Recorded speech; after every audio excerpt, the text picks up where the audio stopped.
आपके mobile recharge का जो बिल है, जो भी बिल आता है आपका हर महीने, वो कम हो सकता है। रिचार्ज आपको सस्ता मिल सकता है। क्या करोड़ों ऐसे लोग जो सिर्फ फोन पर बात करते हैं, इंटरनेट का इस्तेमाल बहुत कम करते हैं, ना के बराबर या शायद बिल्कुल ही नहीं करते हैं, उन्हें किसी तरह की राहत मिल सकती है?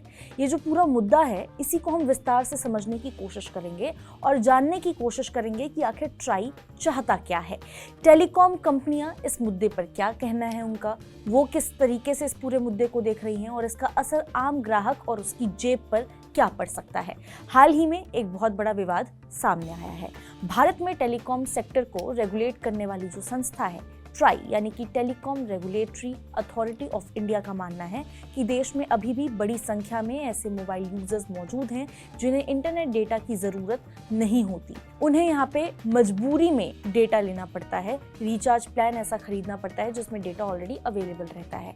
अब ट्राई का ऐसा कहना है कि अगर कोई ग्राहक केवल कॉलिंग और SMS की सुविधा चाहता है तो उसके पास ऐसा रास्ता, ऐसा ऑप्शन होना ही चाहिए जिसमें डेटा शामिल ना हो।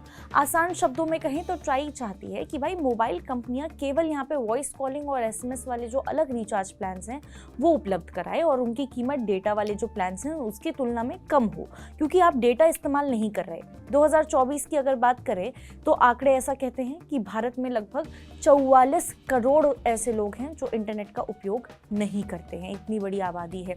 अब पहले ये समझते हैं कि ये आखिर मांग उठ क्यों रही है, इसके पीछे की वजह क्या है। पिछले कुछ वर्षों में टेलीकॉम कंपनियों ने लगभग सभी जो प्रमुख रिचार्ज प्लान्स हैं उसमें डेटा के साथ उसको जोड़ दिया है, चाहे वो किसी व्यक्ति को इंटरनेट की ज़रूरत हो या फिर इंटरनेट की ज़रूरत ना हो। उसे वॉइस कॉलिंग, SMS और डेटा तीनों के लिए एक साथ भुगतान यहाँ पे करना पड़ता है, इवन दो वो यूज़ नहीं कर रहा है डेटा। एग्जाम्पल के तौर पे मान लीजिए कि कोई बुजुर्ग व्यक्ति है, उनको डेटा से कुछ भी लेना देना नहीं है, उनका बस इतना काम है कि वो कॉल कर लेते हैं अपने बच्चों को, या फिर कोई SMS, बैंक से जुड़ी कोई SMS सुविधा रहती है या मैसेजेस की कोई सुविधा रहती है तो वो इस्तेमाल कर लेते हैं। लेकिन नेट से, इंटरनेट से उनका कुछ लेना देना नहीं है। वो कोई किसी भी तरह का वीडियो नहीं देख रहे हैं, कोई सोशल मीडिया इस्तेमाल नहीं कर रहे हैं, ज़्यादा इंटरनेट यूज़ करने वाला जैसा कोई सीन नहीं है उनका। अब इसके बावजूद उन्हें वही रिचार्ज करवाना पड़ रहा है जिसमें रोज़ाना डेटा दिया जाता है। ऐसे में उस सुविधा के लिए वो पैसे दे रहे हैं जो सुविधा वो यूज़ ही नहीं कर रहे हैं, उनके इस्तेमाल में वो चीज़ आ ही नहीं रही है, उपयोग ही नहीं कर रहे हैं उस चीज़ का। ट्राई का ऐसा तर्क है कि ये स्थिति जो है वो पूरी तरह से उचित नहीं है। रेगुलेटर का ऐसा मानना है कि ग्राहकों को अपनी ज़रूरत के हिसाब से प्लान यहाँ पे चुनने की स्वतंत्रता मिलनी चाहिए। अगर कोई व्यक्ति केवल कॉलिंग चाहता है तो उसे यहाँ पे केवल कॉलिंग वाला जो प्लान है वही मिलना चाहिए। अगर कोई डेटा चाह रहा है तो डेटा वाला प्लान यहाँ पे ईजिली चुन सकता है। इसी सोच के तहत ट्राई ने ऐसा सुझाव दिया है कि जिस अवधि यानी कि वैलिडिटी के डेटा प्लान उपलब्ध हो, उसी अवधि के यहाँ पे वॉइस और SMS वाले जो प्लान्स हैं वो भी उपलब्ध होने चाहिए। उनकी कीमत कम रखी जानी चाहिए कंपैरेटिवली डेटा वाले प्लान के। लेकिन यहीं से टेलीकॉम कंपनियों और ट्राई के बीच में मतभेद शुरू हो जाता है। क्यों? क्योंकि देश की बड़ी टेलीकॉम कंपनियां रिलायंस जियो, भारती एयरटेल और वोडाफोन आइडिया इस प्रस्ताव से सहमत नहीं होते। उनका ऐसा कहना है कि आज का मोबाइल नेटवर्क पहले जैसा नहीं रह गया है। पहले 2G, 3G के दौर में वॉइस कॉलिंग और डेटा को अलग अलग सेवाओं की तरह देखा जा सकता था, लेकिन आज 4G और 5G नेटवर्क पूरी तरह से इंटरनेट आधारित यहाँ पे तकनीक पर काम करते हैं। यहाँ तक कि अगर आप देखें, कई मामलों में आपकी आवाज़ भी डेटा नेटवर्क के जरिए ही यहाँ पे ट्रांसमिट होती है। इसीलिए कंपनियों का ऐसा कहना है, वॉइस और डेटा को पूरी तरह से अलग करके देखना तकनीकी रूप से उतना आसान नहीं रहने वाला जितना ये दिखाई देता है। अब देखिए, कंपनियों की दूसरी जो बड़ी टेंशन है वो है कमाई को लेकर के, यानी रेवेन्यू को लेकर के, जो रेवेन्यू जो जनरेट हो रहा है उसको लेकर के। टेलीकॉम सेक्टर में पिछले कुछ वर्षों के दौरान नेटवर्क विस्तार, 5G इंफ्रास्ट्रक्चर और स्पेक्ट्रम खरीद पर हजारों करोड़ रुपए खर्च किए गए। कंपनियों का ऐसा कहना है कि उन्होंने भारी निवेश करके नेटवर्क तैयार किया और आज उनका बिजनेस मॉडल यहाँ पे बंडल प्लान्स पर ही आधारित है, जहाँ कॉलिंग, SMS और डेटा एक साथ आपको दिया जाता है। बंडल में एक पैकेज मिलता है आपको। अगर बड़ी संख्या में ग्राहक सस्ते और वॉइस ओनली वाले जो प्लान्स हैं वहाँ उसको चुनने चले जाते हैं तो कंपनियों की कमाई पर अच्छा खासा असर भी पड़ सकता है और यही वजह है कि वो ऐसे प्लान्स को अनिवार्य बनाने के पक्ष में बिल्कुल भी नहीं है। इस पूरे मामले में एक और दिलचस्प भी जो तर्क है वो सामने आया है। ये तर्क दिया गया है रिलायंस जियो की तरफ से। देखिए, रिलायंस जियो का ऐसा कहना है कि बहुत सस्ते वॉइस और एसएमएस वाले जो प्लान्स हैं बड़ी संख्या में उपलब्ध करा दिए गए तो उनका दुरुपयोग भी हो सकता है। कंपनी का ऐसा मानना है साइबर अपराधी, स्पैम कॉल करने वाले लोग या फिर धोखाधड़ी करने वाले जो गिरोह हैं बड़ी मात्रा में ऐसे जो सिम कार्ड हैं वो खरीद सकते हैं, क्योंकि उनकी लागत बहुत ही कम रहने वाली है। इससे क्या है, फर्जी कॉल और ऑनलाइन फ्रॉड जैसी जो समस्याएं हैं वो बढ़ भी सकती हैं।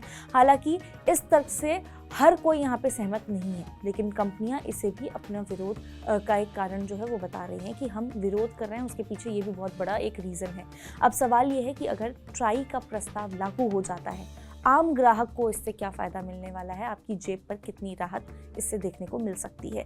सबसे बड़ा फ़ायदा उन लोगों को मिलता है जो इंटरनेट का इस्तेमाल नहीं करते हैं या फिर बहुत कम करते हैं। बुजुर्ग लोगों को कम कीमत पर मोबाइल कनेक्शन यहाँ पे बनाए रखना आसान हो जाता है। फीचर फ़ोन इस्तेमाल करने वाले जो ग्राहक हैं उनका खर्च यहाँ पे घट सकता है। गांव और छोटे शहरों में ऐसे लाखों लोग हैं जो सिर्फ कॉलिंग के लिए मोबाइल रखते हैं, मोबाइल का इस्तेमाल करते हैं, उन्हें भी राहत मिल सकती है। इसके अलावा आप देखेंगे छोटे शहरों में बहुत से ऐसे लोग हैं जो 2 तरह के सिम कार्ड इस्तेमाल करते हैं। अब उनमें से एक सिम वो सिर्फ और सिर्फ कॉलिंग के लिए रखते हैं। ऐसे ग्राहकों को भी यहाँ पे सस्ता ऑप्शन मिल सकता है रिचार्ज के लिए। दूसरी तरफ अगर कंपनियों की हम बात करें, कंपनियों की मानी जाए तो उनका ऐसा कहना है कि आज के आधुनिक नेटवर्क में डेटा को पूरी तरह से अलग करके सस्ता प्लान देना न केवल तकनीकी चुनौती है, एक चैलेंज है, टेक्निकल चैलेंज है इनफैक्ट, बल्कि इससे टेलीकॉम उद्योग जो है उसकी आर्थिक स्थिति पर भी असर पड़ सकता है। कंपनियों का ऐसा तर्क है कि नेटवर्क चलाने की जो लागत है लगातार बढ़ ही रही है। ऐसे में केवल कीमत कम करने पर जोर देना व्यावहारिक नहीं रहने वाला है। फिलहाल ये जो मुद्दा है चर्चा और विचार विमर्श के दौर में है और ट्राई ने कंपनियों और अन्य जो संबंधित पक्ष हैं उनसे यहाँ पे सुझाव मांगे हैं। टेलीकॉम कंपनियों ने अपना विरोध यहाँ पे दर्ज करा दिया है, लेकिन अंतिम फैसला अभी भी यहाँ पे पूरा सामने नहीं आया है। आने वाले समय में ट्राई सभी पक्षों की राय पर विचार करने के बाद ही ये तय करेगा कि वॉइस और एसएमएस वाले जो सस्ते प्लान्स हैं उनको अनिवार्य बनाना चाहिए या फिर नहीं। तो देखिए, कुल मिलाकर के ट्राई का ऐसा कहना है कि ग्राहकों को उनकी ज़रूरत के हिसाब से सस्ते विकल्प ज़रूर मिलने चाहिए, जबकि टेलीकॉम कंपनियों का ऐसा कहना है कि आज के 4G और 5G युग में कॉलिंग और डेटा की पूरी तरह से अलग, इन दोनों चीज़ों को अगर आप अलग कर देते हैं, कॉलिंग अलग और डेटा अलग, तो ऐसा अलग अलग करके देखना आसान नहीं रहने वाला है। ये सुनने में ज़रूर आसान लगता है, पर इसको एक्चुअल में इसके ऊपर एक्सपेरिमेंट करके अगर आप देखें ज़मीनी तौर पर ये इतना आसान नहीं रहने वाला और इससे उनके बिजनेस मॉडल पर भी अच्छा खासा असर पड़ सकता है।